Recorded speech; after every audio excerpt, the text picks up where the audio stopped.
Hey guys, it's Mark here from DFW Livestream, and I'm here with Sarah from Blackmagic Design.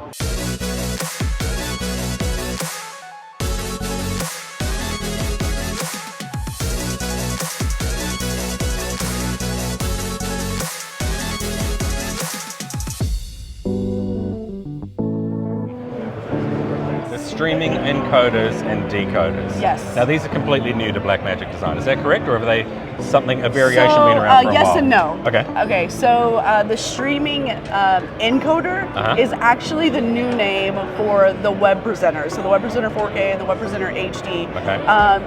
We kind of thought maybe the name was a little bit confusing to people, so we wanted it to be a little bit more self-explanatory. Okay. So the streaming encoder, new name for web presenters. The streaming decoder is the new product that we've sort of added to the line to pair with that encoder. Okay. So effectively what you're looking at is the encoder is going to package your SDI HDMI video feeds as an H.264 or H.265 video, and then that's going to go over internet network, that sort of thing, along to the decoder, which is going to then convert that back to HDMI SDI. So it really allows you to have, your cameras anywhere, your studio anywhere, and that sort of thing. So something that you can sort of think of is there's now maybe 3 different ways to think of live production. You've got your traditional, everything is on-prem. So you've got your cameras and your studio, your switcher right there in the venue.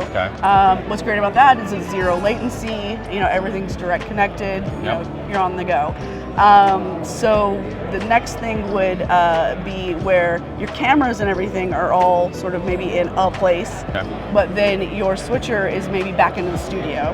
And so all of that is going to then pipe back to the studio.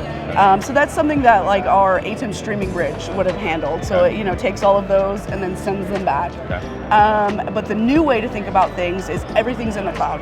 So with the streaming encoder decoder, anybody can be anywhere. So you've got your camera somewhere, cameras multiple places, and then they've got the encoder or encoders, and they're piping it back to whoever's sort of doing that switching. And so you are going to run into a little bit of latency with that because of networks and that sort of thing, but it provides you more flexibility with really being anywhere in the world to do all of this stuff. So we often do town halls across the country. We'll hold one venue maybe in Dallas, maybe another one in Detroit.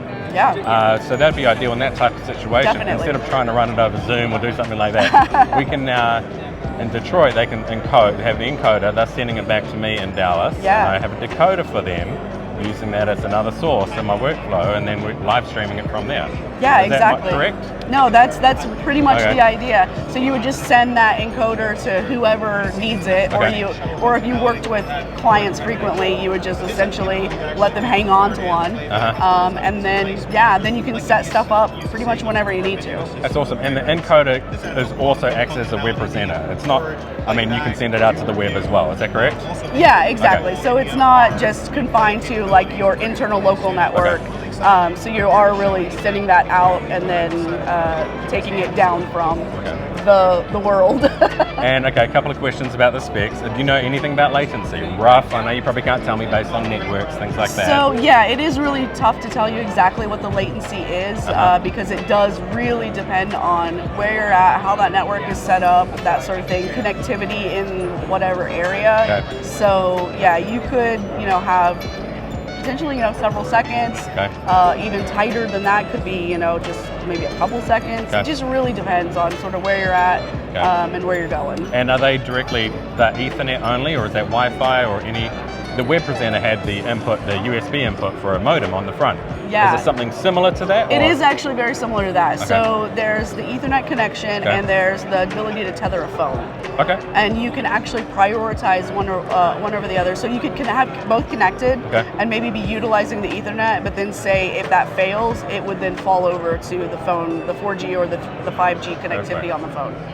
It'd be nice if we had little racks we could attach to our tripod and, kind of. right? We'll figure something out. Yeah, don't worry about definitely. that.